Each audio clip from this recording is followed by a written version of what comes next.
I wonder if, perhaps before we open up to the audience for questions, maybe if you could say a couple of words really about what your kind of role is, and if you have any reflections on the film or on this area of research in general. Shall I start? Can you hear me at the back? You might need to press the button. There we go. So my name is Dave King. I've been interested in the field of psychedelic research for a long time.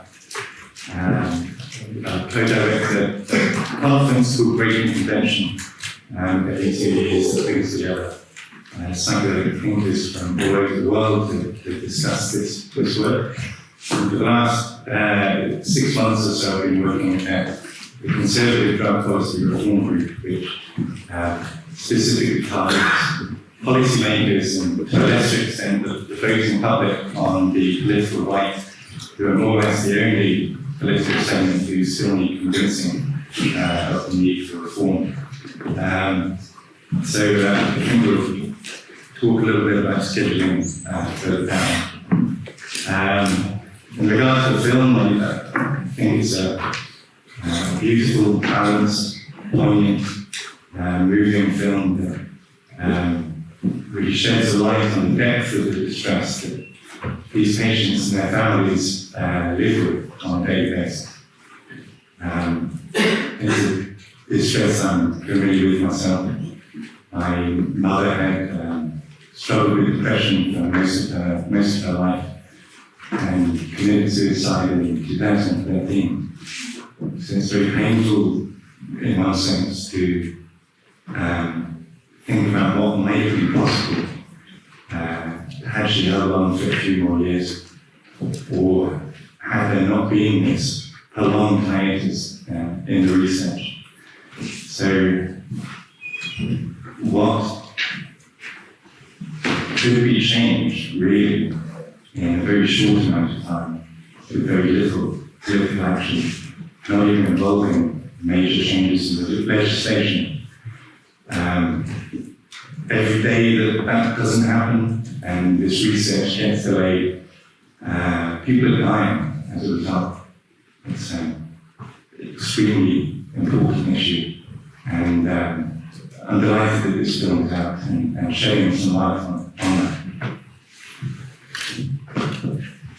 Hello everyone, can you hear me out of this okay? Great, so my name is Daniel Pryor. I'm head of programs at the Adam Smith Institute, where, as was mentioned, a free market think tank that's been around since the late 70s, and we've also been, for about the same amount of time, for a long time, the lone or very few voices on the centre-right of politics that are calling for change when it comes to drug laws that covers recreational and medical legislation as well. And for my own part, I've been involved in some of our drug policy research and advocacy for the past couple of years that I've worked there, which until recently has primarily focused on medical and recreational cannabis, but more recently has started looking at the issue of psychedelic drugs as well, and specifically the medical side of things, and looking at how the sort of issues that were mentioned in the film related to scheduling, some of the requirements on research, some of the burdens, the barriers are causing various negative consequences and hampering research. And just in terms of, that's the first time that I've seen this film, one of the key things that really stood out to me was the bravery of the volunteers for the trial and agreeing to be filmed. I think that's something that is just unbelievably brave, to be able to put yourself out like that and put yourself on the line, knowing that people will see a very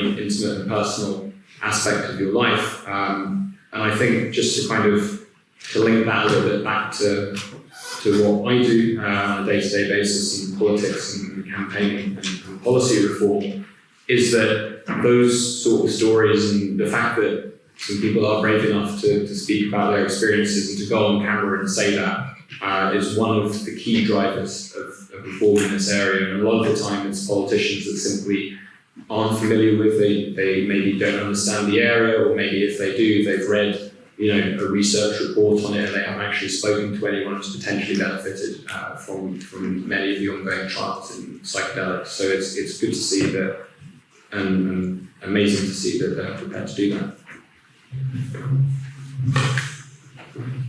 Hi, I'm Camilla. I'm a psychiatry registrar. I'm currently working at St Thomas's Hospital.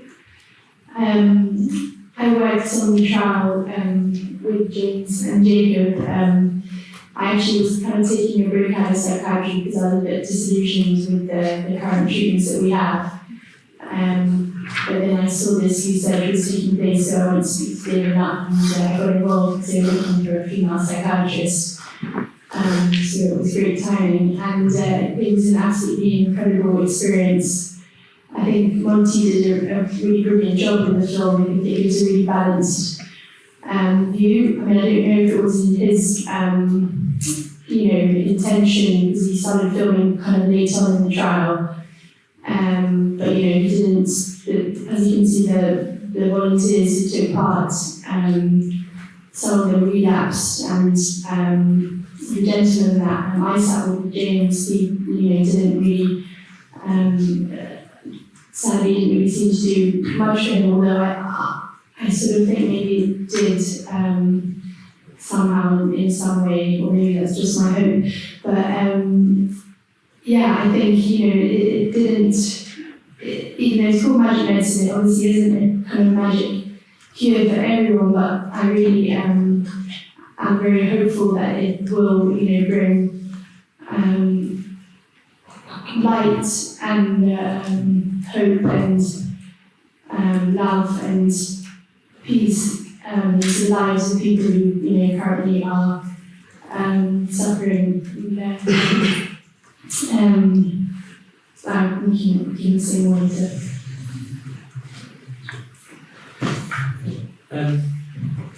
So I also came to this trial after having had a crisis of confidence about what I was doing. Only I'd done part of my psychiatric training then and done a PhD in genetics, and in the genetics of depression in particular. And I realised during that time that genetics was very unlikely to have anything meaningful, clinically meaningful to say about depression, aside from what I'd been taught in medical school, which was to take a good family history. So I went away for 18 months and travelled around the world and did all sorts of things. And came back and contacted David Nutt. And I was just at the right place at the right time, because he was looking for free psychiatric help. He didn't have much Imperial. And I was doing my higher specialist training in a hospital down the road from here called Springfield. And as part of your higher specialist training, you get research and special interest time, which you could do what you wanted. So I went and gave my time to them. And that was why I became involved in the trial. But it was also, as Camilla said, partly because I was dissatisfied with what I was seeing in sort of manufacturing line in NHS psychiatry, what we were doing with people treatment with depression. And I come back from a quite personal angle, because I've had recurrent depressive episodes throughout my life. And I'm lucky. The drugs work for me. I don't mean psychedelic drugs, I mean the bog standard penny a pill SSRIs. They work great. But all the people I see, they don't work for. And that's frustrating. And so much of the time, we were just prescribing the same sort of thing again and again and again, because there was nothing else. And this trial represented something different, and it also represented sort of working within the system to change it, both from a mental health perspective and a political and social perspective. So I grasped it by both hands. And then applied for my own money to come and bring the research here. And I currently hold a large UK government fellowship to study psychedelic drugs, which is weird because they're essentially funding this challenge their own schedule of participation. But such paradoxes make for interesting research. So here we are. And we're currently doing 3 trials with psilocybin. The large healthy volunteers trial, which we finished, and 2 trials in treatment-resistant depression. And as Robin was talking about, that trial at Imperial was an open label pilot trial, so everyone knew what they were getting. That is not adequate in order to demonstrate to the government that they should move a drug out Schedule 1. It's not adequate for regulators, medicines regulators, to approve a treatment for general use. We need controlled clinical trials, and that's what we're doing now, and a number of other centres around the UK and around the world are now doing those trials. And historically, with the exception of cannabis, which is slightly different, it's the only way that the drug has been taken out of Schedule 1 is to collect clinical data that shows that it has a medical use. So that's what we're doing. But we've seen with cannabis that an epileptic child and his mother and a staged event at a UK airport can change the government's mind. So could we do that with psychedelics and with psilocybin? Not sure. Maybe. We'll talk a little bit more about that, but that's where I come from, and that's where I am now. Evening. Hi, my name is Jacob, and I was fortunate to also be part of this trial, but although in a relatively small role. I was one of the sort of therapists, and I think I'm aware that there's perhaps a bit of a bias on this panel, that I also continue to have apprehensions about how we're delivering mental health and what's available to us effectively. And I think that kind of interest would have led me to be involved and be interested in what psychedelics, were promising, or at least hoping for. I actually sort of stepped away from psychedelics and my involvement in it, and I think perhaps my work and speaking to all the incredible people that have devoted so much time to it led me to think about how we frame mental illness and what sort of therapies we accept as being standard. So my work is my interest is taking me further afield to thinking about perhaps non-pharmacological therapies. So at the moment I'm looking at promoting access to green spaces and looking at the interface between natural spaces and well-being, and how we can kind of look towards promoting that and making just a bit more widely. For me, I think also there's perhaps a kind of a thirst for quicker practical outcomes, and I think that kind of hesitation around how long this takes is something there's a real theme that runs through the film. And so for me, it was really wanting to do things which perhaps we can bring more quickly to people. But I guess that's part of the discussion tonight. And I think I've never seen this film before, so it was really nice to actually have a chance. That was really heartwarming. And I think what really brought to attention to me is that it raises a lot of questions about what depression is and what the experience is like. And I listened very carefully to what a lot of the patients were saying. And what I really be interested in is wondering, I think getting this sort of attention towards mental health and its treatment out more into the public, it perhaps will help us revitalize new ideas of how we frame these experiences, and perhaps also suggesting ways that we can kind of reconfigure our treatments as well. So I think it's an opportunity for really changing the landscape and perspective more widely as well. So. Okay, thank you. So, questions? Anybody have any questions? Okay, there's quite a few hands gone up. I think your hand went up first over there. Yeah, it's an amazing film. It's very quite moving to watch. Thank you. Yeah, it's an amazing film. I'm very happy to have watched it. I just wanted to ask, for the patients that actually sort of reverted back to depression, is there any thought about perhaps having a repeat of the study to carry on, maybe giving them higher doses or regular doses? Was that something that's been considered? Yes. The trial that the UK government is funding here will give people 2 doses, spaced apart by 6 weeks. But we're in a sort of funny situation where, historically it's a sort of single shot drug, as it were. You take it once, you don't take it on an ongoing basis. And at the moment, what we have to prove is that that is safe and effective. If we could do that, that would probably lead to the rescheduling of the drug, or at least the formulation that gets licensed.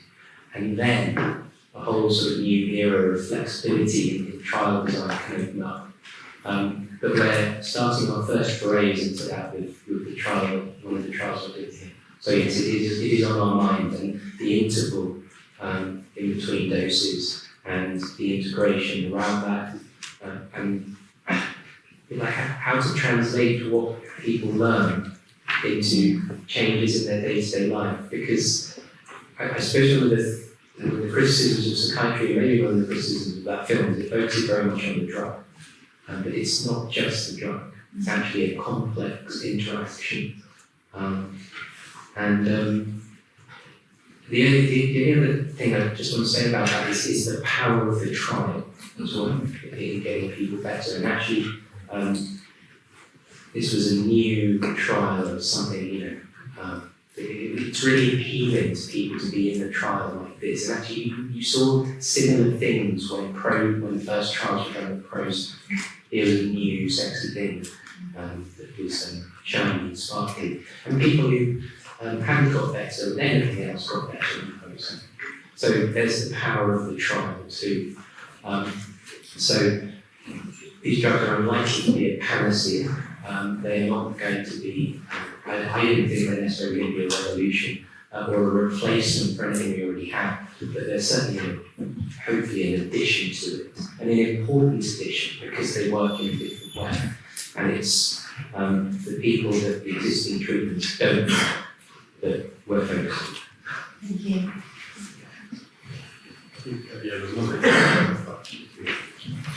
I think that was fascinating. Why psilocybin as opposed to MDMA or LSD or any other psychedelic hospitals? Well, it's quite practical. The psilocybin duration of action allows the people to come in the morning, have their psilocybin experience, and then go home. And that's important because it costs less. And it's also more accessible to patients as well.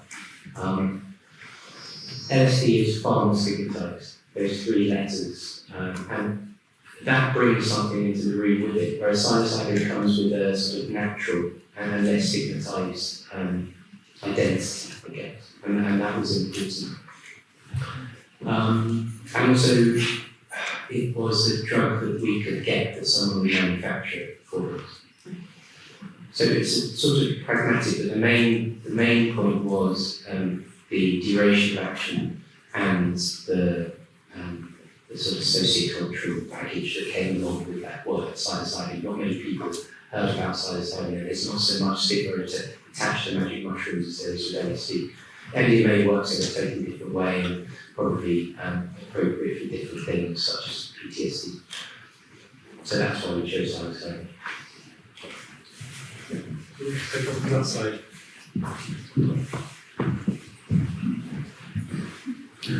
I was just curious about your opinion, and I know it's quite trendy on the internet now in terms of microdosing, so kind of regular and very, very small doses of hallucinogens, primarily seemingly LSD, but I mean other things as well. Just wondering where that might fit in and whether that is an option that you're looking at or exploring or. Yeah, you can't do the trials when it's in Schedule 1. That's the thing, because you cannot give people the drugs to take away.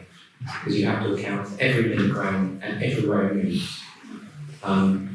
So we can't do microdose studies, but we could do. They're in Schedule 2.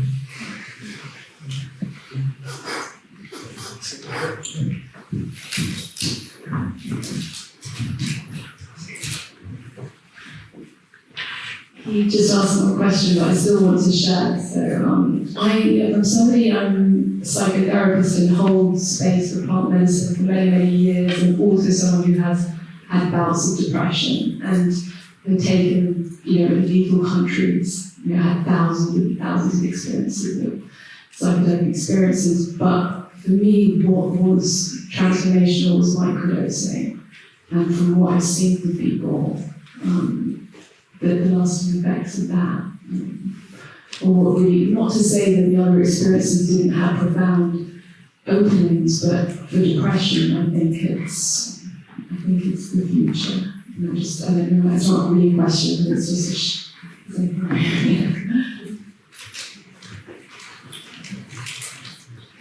Can I just ask like talking about being able to do these for a second time and a third time. So for example, the third guy, that was Andy, the guy from Somerset. Mark. So you could see clearly on the faces of each of them that they all did have some very radical change. It was obvious just physically looking at them, you could see it.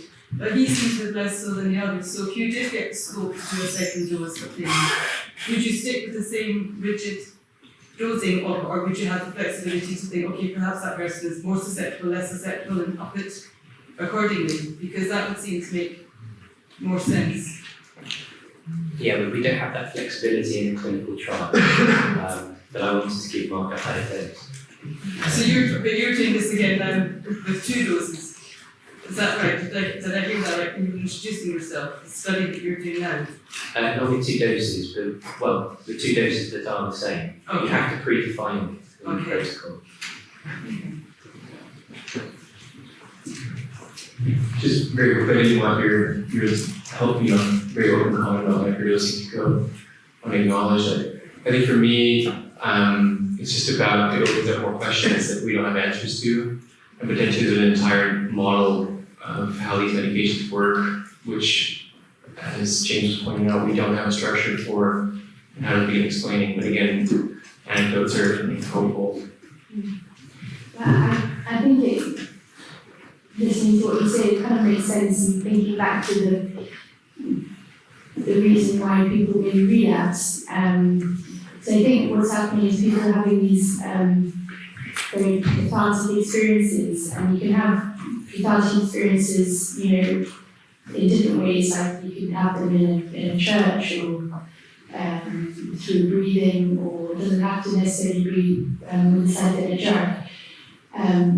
But that experience, it creates immediate change, but then one after that, you go back living in your same world. And so, you know, day by day, you slowly go back into your old habits and your old way of being in the world. And so that world then turns back into that small, dark world that it was before. So just thinking, you know, theoretically about microdosing, I guess maybe it's keeping you in this different world, and therefore your behaviours are changing. And if your behaviours are changing, then that's, you know, potentially could bring about lasting change. That's just like an idea. It's not to take away from the power of the experience. Michael already spoke about change of mind. Mentioned that some of the early studies in the 50s and 60s were occupied with the betterment of well people. So not necessarily people who are alcoholic or depressive or with mental illnesses, but there was a lot of interest in some other avenues of psychedelic medicine. Is there anything like this on the radar at all? Do you mean giving psychedelics to people who are well? Is that what you're talking about? Well, yeah, who can still benefit from this. Well, how do you say? I mean, being a doctor, it's not something I would really do.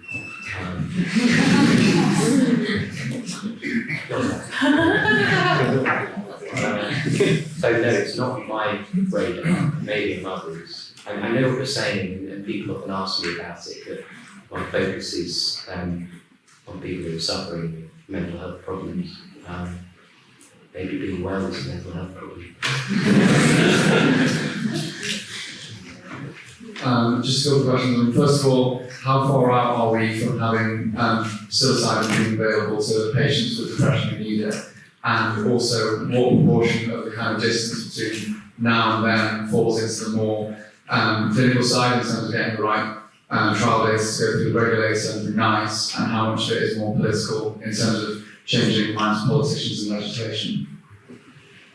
Maybe I could start on the kind of political side of things, and David might have some thoughts on this as well. There's this kind of catch-22 with Schedule 1 and Schedule 2, that you want to try and get the data to convince Home Office to move psilocybin from 1 to 2, but it's very difficult to get that data when Schedule 1 makes it so hard to conduct the sort of trials that would be good evidence for them. On the other hand, I think that, as was mentioned earlier, what's happened with cannabis in the UK is a potential indicator of how that process could be sped up. I'm probably not best placed to give a timeline, but certainly if I was thinking about how to get there quicker, it would be to do something similar to what was done in cannabis in introducing politicians to the very human story behind some of these trials, and yes, being very clear about the evidence that we have so far, the promise at least, the research that's been done so far. And I think that, you know, it's eminently possible that by pursuing things that way, you know, it worked for cannabis, maybe it could work here as well, and we should certainly try and do that. And also just engaging with politicians and keeping it very much in the medical context, I think is important as well, because it's very easy, and this happens a lot in the kind of cannabis policy sphere, is conflating or kind of lumping together the medical, the recreational side.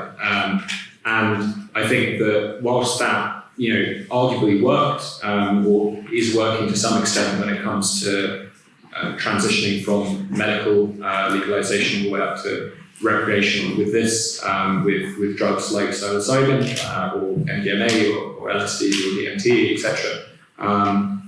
You're not going to have that same kind of follow through. If anything, it's kind of discussion of things like decriminalization or legalization rather than just keeping to the medical arguments is potentially going to poison the well for medical reform. That's my worry. So just a few kind of thoughts on how to get there a bit quicker.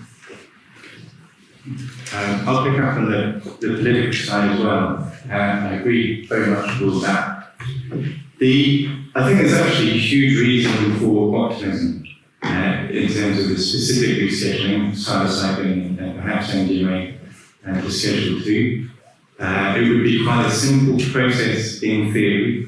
The Home Office, if they had sufficient cause to do so, would ask for advice from the Chief Medical Officer and the Advisory Council of Misuse of Drugs, and then make a decision based on that. That would be processed by something called a statutory instrument, which is how cannabis got rescheduled. The benefit of that is that it's secondary legislation, so it wouldn't need to go through primary legislation, i.e. through the House. It could simply be decided by ministers and it would happen relatively quickly.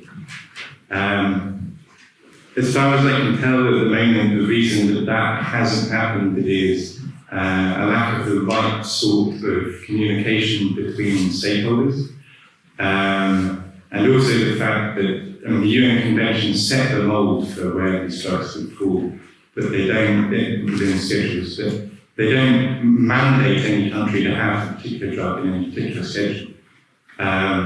So what we need to do is convince ministers in one-to-one meetings, and this is something that lots of people at this table right now actually are involved in organising, sort of behind-the-scenes collaborative discussion with ministers to persuade them of the benefits of doing this.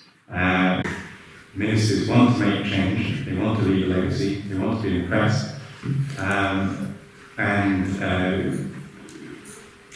aren't quite as dissociated as we might imagine. We recently had very interesting counsel from a former Home Office official who recommended to us that instead of trying to push this through as a campaign and put pressure on politicians to do this urgently and rebuke them for not having done it yet, much better to meet with them personally and get them on board from the very beginning. I met with someone last night who had a great word I hadn't heard before called articulation, which is when you participate in your own manipulation. I think that's the sort of approach that we need anyway. I'll stop. Yes, it's not a question of either or, but both and, I think, which is sort of symbolic of psychotherapy too. And to address your question, which I now we've got the detail of that, the extent to which the research will contribute to the rescheduling process, was that it? Just from a clinical perspective, where are you at in terms of trial phases? That sort of thing? Yeah. Well, we're in phase 2. We need to get to the end of phase 3. Timelines, minimum, I suspect, 5 years. And that's because phase 3 trials take a very long time and they're very, very expensive. And it's, let's make it a more general point here, because the Schedule 1 status of these drugs has not changed in 40 years or so. But what has changed is there's now money for trials. And sort of ironically, the commercialism of capitalism is pushing this now, which some people don't agree with, but I see as a necessary part of challenging the status quo. But I think it's going to take a minimum of 5 years and probably longer, because the bumps in the road on the way. Should we take up from the back?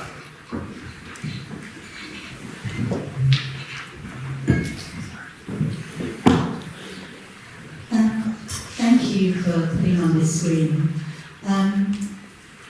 Just like to get the thoughts from the panel on, you must be aware that there are deficits in the participation according to ethnicity. What are your thoughts on that? And as this psychedelic renaissance is happening, how can we make sure that nobody is left behind? It's a really good question. That's a really good question, because there's I actually wrote to someone here at the IMP about this and did receive a reply, because I was concerned about the mix of ethnicities in people who are volunteering for a trial. And I think it may reflect social and cultural stigmas about the drugs. So psychedelics tend to be used by white middle class people and not by people from black and minority ethnic groups. So I think there's a responsibility in us to try and address that, but there's also a responsibility within those communities as well to be willing to explore them. That's a hard problem. But I think maybe seeking medical legitimacy is the first way of doing that, regardless of ethnicity or social status. Any more from the back?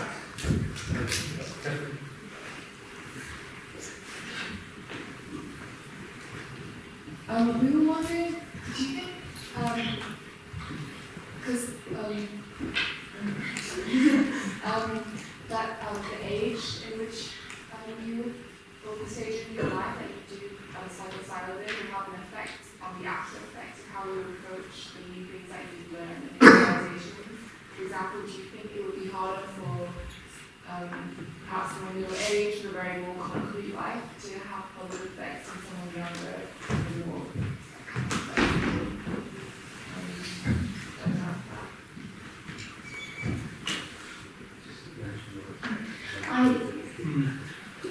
I think it could have an effect, but it could also be irrelevant. I mean, definitely, there's an idea that the setting in which you take psychedelics is of paramount importance for the kind of trip that you have and then the outcome of that trip. And then obviously the integration also depends on where you are in your life. So definitely your age will have an impact. But obviously you can, have some very concrete young people or they feel very unsettled or, they don't have much support. So I think, we don't really know, but I don't think that, I think definitely elder people who are older can definitely benefit from psilocybin as well. As has been seen in a lot of the kind of end-of-life cancer trials in America. Sorry, I was also going to ask you, your brain development also makes an impact on how the drug affects you? Like your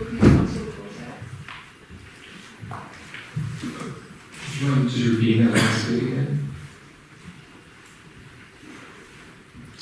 Do you think your brain developed with the stage in which your brain developed? Do you think that will also have an impact on the drug? So the question is, does the drug have an impact on brain development, or does the stage of brain development?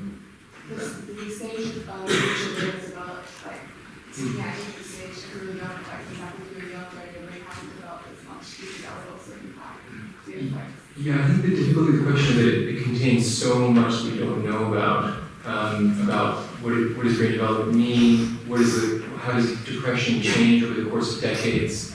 The first thing that comes to mind in answering about taking psychedelics and what age you're at is that, I mean, correct me if I'm wrong here, but the more episodes of depression you have, the more likely they are to continue. So potentially, that can give us some insight into how that condition develops, but also perhaps helps us feel maybe more comfortable about or exploring that in people who are of a certain age or younger. And then in respects to, it is an interesting question because as you can kind of see from these interviews, a lot of what comes up in people's experience relates to their past memories. So how does that look for someone who's had much less of a life to have lived? So, someone who's quite young and they're having these psychedelic experiences, what material is being evoked by the medication? Whereas if someone's in their 50s and 60s and they've lived a life of ups and downs, then, there's, in a sense, there's more material there. So again, I'm evading the question because it's such a good one, it's a profound one, but I don't have a clear answer for you. Neither do I. Your brain is maturing and changing all the time, and I think that varies between people. There's obviously this worry that psychedelics, because they mimic some of the positive symptoms of psychosis, may unmask psychotic disorders in people who are predisposed to them. So to that extent, you might infer that they were safer as you got older and there was more evidence of the fact that you weren't, of that sort of liability.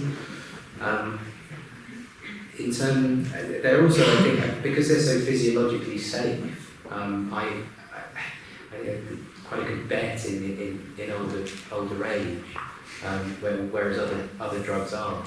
So that's good, and then there's also the death and dying process as well. Perhaps Paul, you can speak to organ. Yeah. Well, our chair is we have a secret expert hiding in the crowd. Yeah, so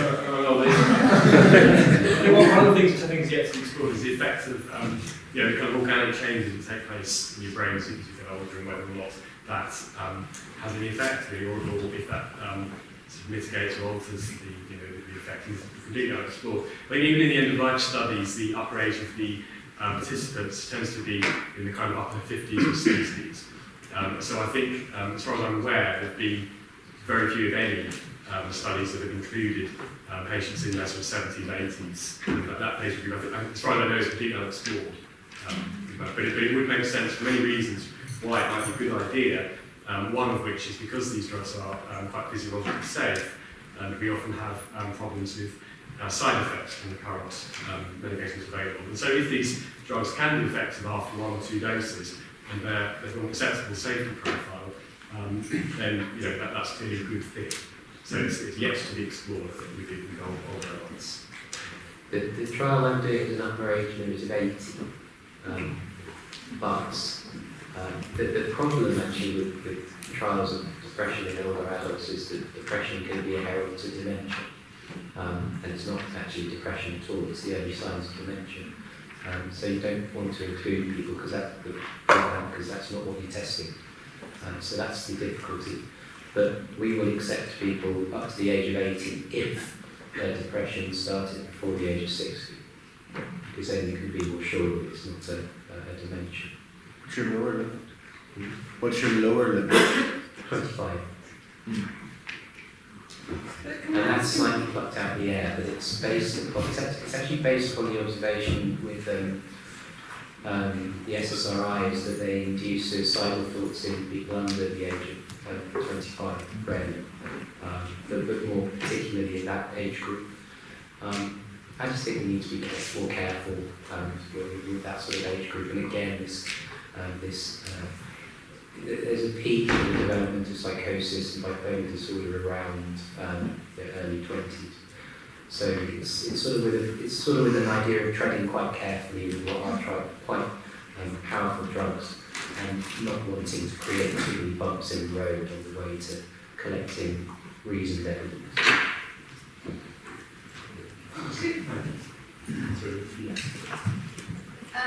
I was just hoping to link back to the cathartic moment that you mentioned earlier. And you suggested microdosing to kind of continue it. But wouldn't it be better to actually treat the trauma that comes up from the cathartic moments using things like rapid eye movement treatment to rationalise the thoughts that you have with those cathartic moments, rather than just continuously having them without processing them? So I think one of the patients did see a therapist afterwards and kind of got to understand what his thoughts meant, and he remained okay afterwards, I think, after the 2-year period.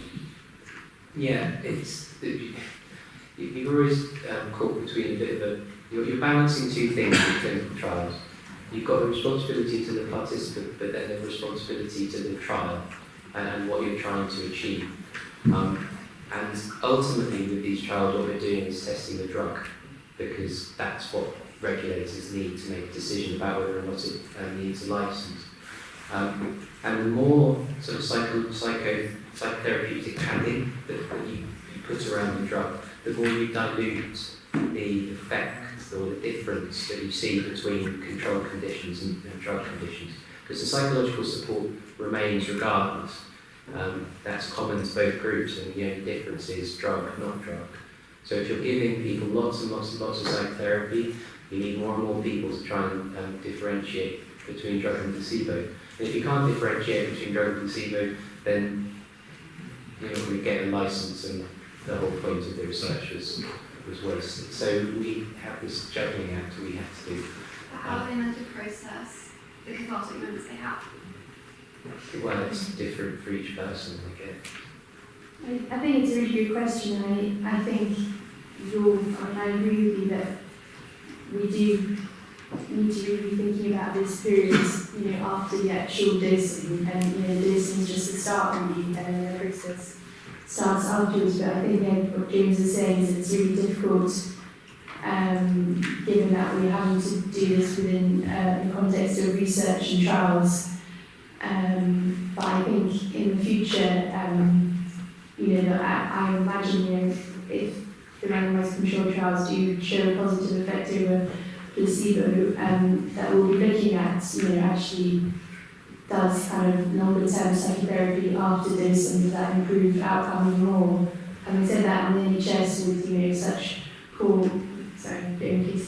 with such poor resources, they're not really funding this kind of idea of longer term psychotherapy, but as you can see, it obviously really does make a difference.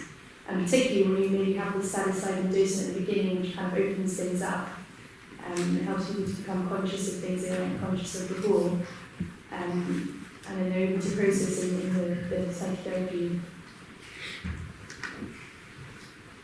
So outside of the trial setting, there are also integration groups popping up as well, managed by the water scientists. The idea is to help process after the events. I think someone has a question down there. So a couple of things that have come up from points of these. So one of them is you just mentioned the placebo effect.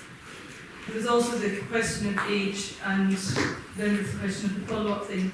So in terms of the question of age, if it's effective and if it's dealing with it in a way, surely the age is to a certain extent irrelevant, because if it's been a trauma, the traumas vary from age to age to age to age. Somebody could get to 50 and have a very happy life and not done anything. Somebody could have a trauma very early on and be traumatised at the age of 19, 20.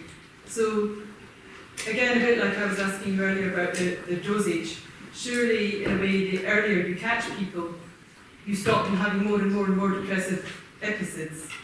That's kind of one.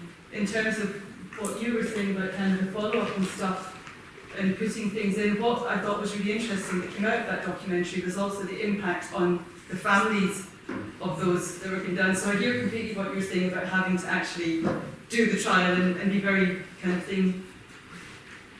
But in relation to that, the whole thing with the placebo, surely that actually effectively, like the first guy that was done, he was talking about kind of having the therapist in his mind. And surely in a way that,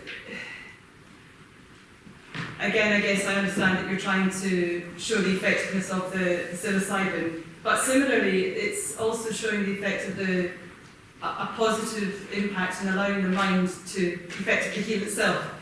And so you can't negate that. But I understand your trial, so it's kind of, there's lots of things that kind of come out of all of this, and nothing stands in isolation really. So how do you try and effectively combine all of that? Well, yeah, going back to my original point, so we're aware of all of that, but nonetheless, you have to go through this slightly mechanical, dogmatic clinical trials process of disambiguating drug from context, because it's the only way you can answer those two basic questions that regulators are obsessed with. Is the drug safe relative to the disease it's meant to treat, and is it effective relative to the usual passage of time? So we're aware of all that, and I feel often that I'm sort of about walking a tightrope with it. But I'm aware that it's all of these things. It's about so much about the dynamic between participants in the trial team. It's so much about the wider social context that they come from and that they go back into. I'm aware of all that, and psychiatry is aware of that in general. And I think a lot of psychiatrists share the frustrations that I have of being sort of bound by health economics and the fact that drugs are cheap, and that's why we prescribe them, and actually would really prefer to get more into the meat of sort of social and psychological and family therapy. So we're aware of all that, and I suppose the process that we're going through is a sort of stepping stone to realising that. I don't feel like I'm answering your question totally well, but yeah, that's kind of where we are with it. I think something that's often on my mind, and again, is that as we move forward and perhaps this does get rescheduled and it becomes more common, the question I have is that there'll be an enormous pressure to reduce all the complexity that surrounds this medication and what we think is involved: age, relationships, family, dosage. And this happens, I think, generally with any kind of treatment that gets brought into a healthcare system. That, I mean, it's hard to kind of convey how much, and James and Camilla sort of suggested it before, but how much goes into a single patient in this trial. It is hours upon hours of highly trained people spending a lot of time. I mean, they were being given flowers at the end. And so that's not necessarily the point, but what I am aware is that in the decades to come, there will be pressure to reduce these treatments. And then the question is, in the reduction of that, of the process around the treatment, what is being lost and what is left behind? What are you left with at the end?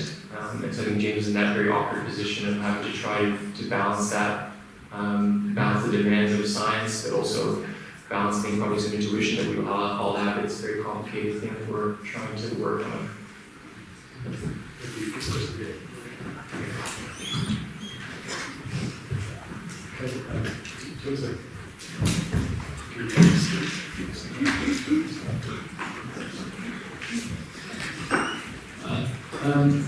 My question is about, do you think there's any drop-ins in the path of commercialisation? If you have a particular therapy that might only be used once, and then there's issue at the moment in the development and research of vaccines, and we sort of fall into a place where big pharma doesn't want to spend $1 billion taking a drug to market that only gets used once.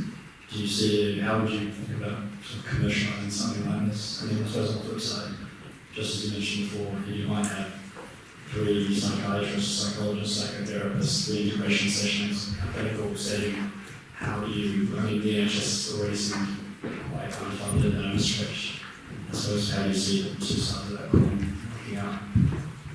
I could start on that just with a couple of thoughts. The first is that when I kind of started researching into this area in kind of public policy terms, I had the same thought about, well, you know, where's the kind of commercial demand, which, you know, is in many cases a necessity for bringing these drugs to mass market. And the reason I thought that is because most of in fact, all of the intellectual property on the actual, you know, on various psychedelic drugs is, you know, there's no patenting. What there is, and what I kind of looking into this more found, is that there is a fair amount of intellectual property, or could be in theory, around things like delivery mechanisms, for example, various other aspects of the experience of psychedelic therapy. So that's one aspect. The other is that there seems to be a fair bit of kind of billionaire philanthropy going into this area. I don't know if it's a kind of Silicon Valley psychedelics vibe or something going on there, but that's certainly a part of it as well.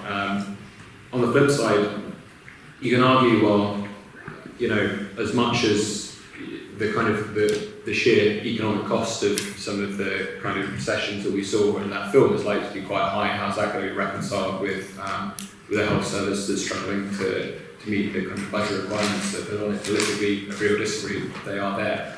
And part of me thinks that, well, you have to look at the flip side of the coin, which is you know, as kind of boring as it sounds, the economic costs of mental illness. Now, that sounds pretty kind of, you know, cold and dead, but that can be in terms of the kind of social costs as well. We saw, and was mentioned earlier, the kind of families that are affected by it too. So I think you can probably, and this is something that we're, at least the Adam Smith Institute and others are looking into at the moment, is looking at, well, what could be the kind of economic benefits of this as well, to make, as well as the very powerful and correct moral and medical arguments, also trying to make an economic case for it, not just the ones that we've already discussed.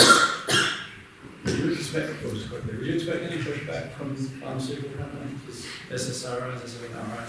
No. I mean, there's a good case for prison reform, but you know, no. Why? Because they're all generic anyway.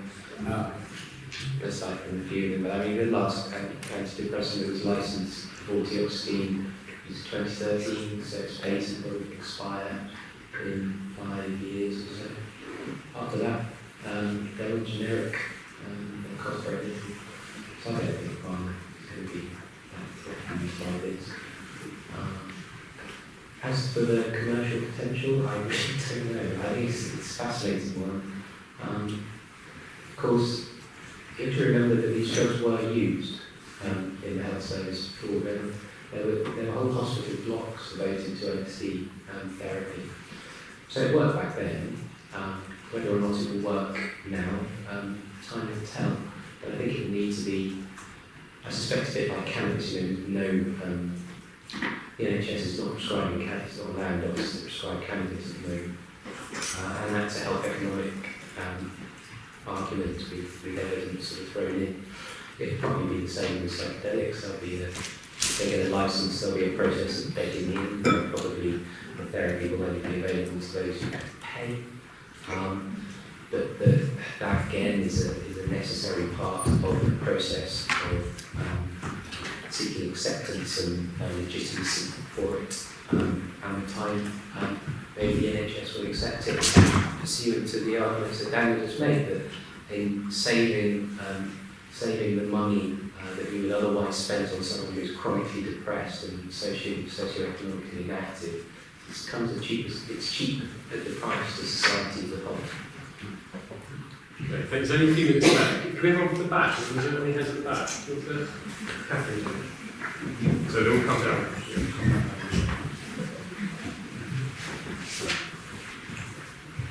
Hi, this is very thought-provoking film. Thank you very much. I wondered what the kind of theory of depression was that kind of informed the research, because that's not really made clear in the film. Most it goes into his kind of brain, being shaken up and put back together, which doesn't seem particularly vigorous. So I wondered kind of what, because there's Klein there, there's Freud there, there's all so I wondered what that was, because The other issue that I felt, and you touched on it, so sorry, I didn't even kind of cross, but you touched on the social, because this seems to be reducing depression again to an individual problem rather than, as is well known from research, an outcome of social factors, which may suggest that intervention should not be at the level of the individual, but at the level of group societies.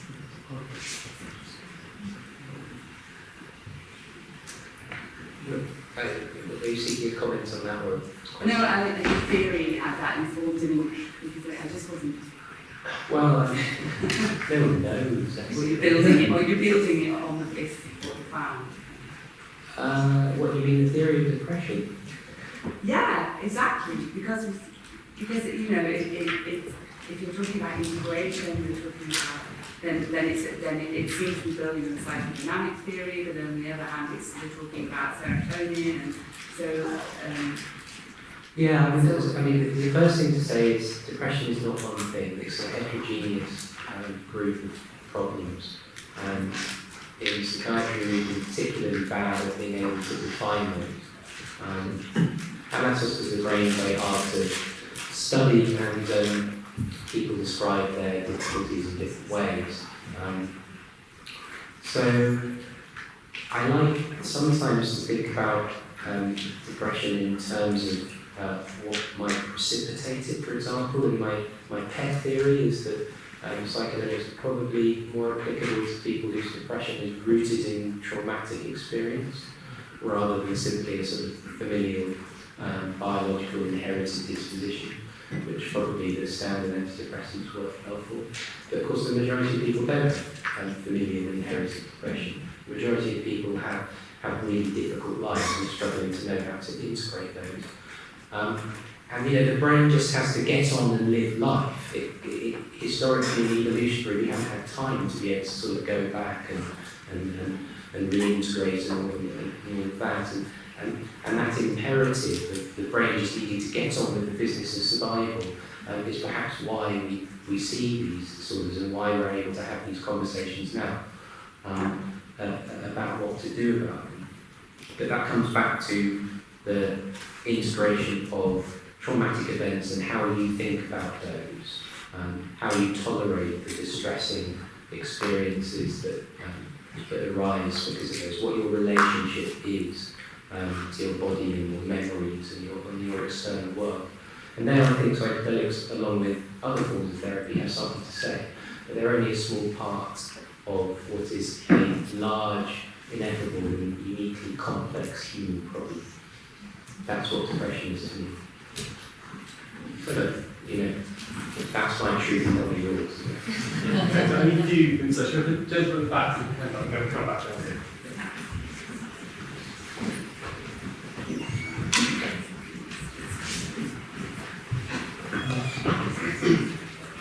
Hi, do you think that psychedelics has any implications for other trauma-based disorders, or do you think there's something about depression that psychedelics are interested to work for? No, I think it's probably broadly applicable. I actually think probably that depression is not the most logical candidate. I was going to ask about that. Yeah. How exactly did you come to that conclusion that psychedelics would work? Well, I didn't come to that conclusion. Of course, Robin and David did. It basically comes down to health economics. So it's what we call the low-hanging fruit, treatment-resistant depression.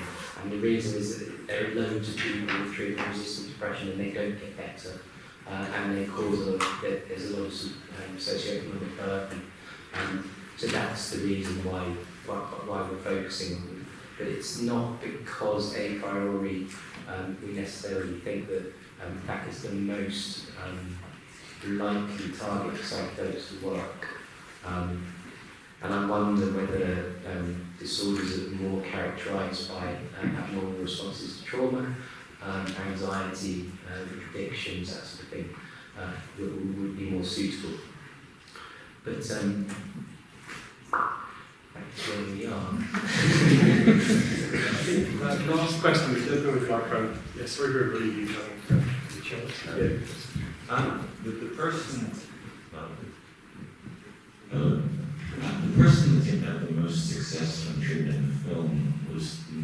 seemed to have a specific trauma that he sort of was smothering or the thing that came up that he ended up working through. And he was sort of not really sure whether this was accurate or not. I'm just wondering, one, is it, usually people that have a specific thing that they latch on to that seem to have the most positive outcomes. But two, as well, whether you think at all about the accuracy of these sorts of things and whether it's a concern for you or not. Yeah, so we do think about that. I mean, we try to steer people away from creating narratives about what are essentially feelings and uncertain things, uncertain experiences. And for me, I try to get people to go back to what they were feeling at the time and how they can work with that, not the narrative they create because of the feeling, because it could be anything. Who knows? He doesn't remember, I wasn't there, so who knows? And so I think there's a process of getting it back to the feeling, because depression is very much a problem with feeling and emotion. I think also for me, my takeaway from thinking about psychedelics has always been that for people who have a very constrained experience, I mean in the sense that every day they wake up and it has the same quality time after time, you can within a 6-hour period experience incredible highs and lows, and it kind of expands your concept of what's possible. And I think that, given that possibility with support from people, it becomes a lesson in itself that that capability remains open to you, in a sense. And so that if you listen closely, if you watch this film again, everybody in some sense gets at that in some way. They do say that. They mention the incredible kind of kaleidoscope experience that gets compressed into a 6-hour period for people who, when we think about that gentleman from Scotland, he was talking about, or his kids at least said that he would just sit in front of the couch and he would do anything all day. But there's something in the quality of depression which is that people are given an opportunity for something very, very exceptional in a very short period of time, which I think they, over a period of their experience of depression, are left believing that that's all that's left. So I think that window of possibility is really valuable. Yeah, there's a really interesting narrative around measuring depression. How do you measure depression? And of course, it's pretty hard. And we observe as psychiatrists that people who are depressed don't sleep well and have poor appetite and sexual function is reduced. So we create a scale which have all these things on. But of course, no one person has all of those things. Actually, when you look at the trials of antidepressants, one of the reasons why there's so much argument about whether or not they work is because we try to measure all of these things that are probably associated with depression. And actually, the core fundamental things that people feel depressed. And if you look at that one item on the scale, most of the trials show that they work. So we're sort of diluting it with our attempts to measure it. And I'm pretty sure in that trial, because we were relying on these instruments that we weren't measuring the same thing, it's actually a really hard thing to measure because, as Jacob says, it's more about the quality of experience and how you capture that. And I think the process of change is unpredictable. It's not just a case of taking the drug and, it's all good. It's not like that at all. Mark, although he sort of seemed to be recalcitrantly depressed, as I described to Monty, decided not to put it in the film because it felt a bit unsympathetic, which I think it probably was. He started writing his autobiography afterwards, which I thought was just fascinating. So he didn't tell us that he was improved at all, but he suddenly started writing out his narrative.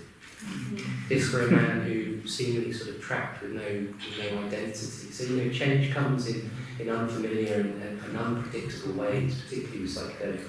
I think we need to remember that.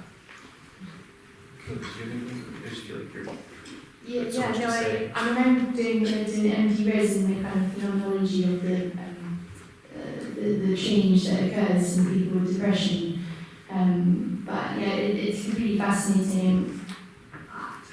I think we're all individuals, and so we're all going to have our own individual journey and narrative. So there's all sorts of different experiences that I think people have that can make change. But I think there's one common theme, which is about compassion, that if people have experiences of compassion towards themselves or others or from others, I I think that's something that can, create lasting change, particularly if they can sort of practice that in their lives afterwards. Thank you. Okay, we want to stick to time, so I think we'll have to finish there. So can we thank the panelists?